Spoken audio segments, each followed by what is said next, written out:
ඉතින් අද Future Minds දෙවනි දවස. Future Minds එකත් එක්ක අද අපිත් එක්ක එකතු වෙලා ඉන්නවා ලස්සන පොඩි පවුලක්. ඉස්සෙල්ලම මං යන්නම් පවුලේ අම්මා ගාවට. අම්මා මට කියන්නකෝ දැන් අද දුවගේ අනාගතේ ප්ලෑන් කරගන්නනේ අද ආවේ. මොකද හිතන්නේ අද මේ Future Minds Expo එක ගැන? ඇත්තටම දරුවන්ට හරි වටිනවා ෆියුචර් මයින්ඩ් කියන එක. ඔයිට කලිනුත් අපි මගේ ලොකුත් මට දූලා 4 දෙනෙක් ඉන්නේ. අපි ආවා. ඒ වලින් යාලා ප්‍රයෝජනයක් ගත්තා. ඉතින් මගේ බාල දුව ලියනවා මේ ඕගස්ට් වල A levels වලින් පස්සේ එයාලට මොනවද කරන්න පුළුවන් කියන දැනුමක් මේ ෆියුචර් මයින්ඩ් එකෙන් ඇත්තටම හම්බ වෙනවා.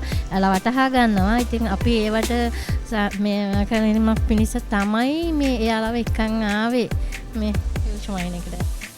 රයිට්. ඉතින් අන්න ඒ අම්මා කෙනෙක් තමන්ගේ ළමයින්ගේ ෆියුචර් එක ප්ලෑන් කරගන්න ආපු Future Minds Expo එකට.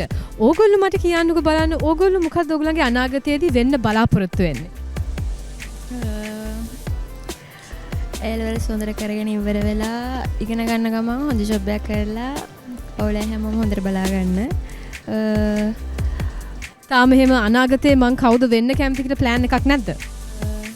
මං කන්නේ මැත්ස් මං කැමති ඒ පැත්තෙන් software engineer හෝ ඒ වගේ engineering පැත්තෙන් ඉස්සරහට යන්න. ඒ පැත්ත ගැන තමයි ගොඩක් දේවල් දැනගන්න ආවේ.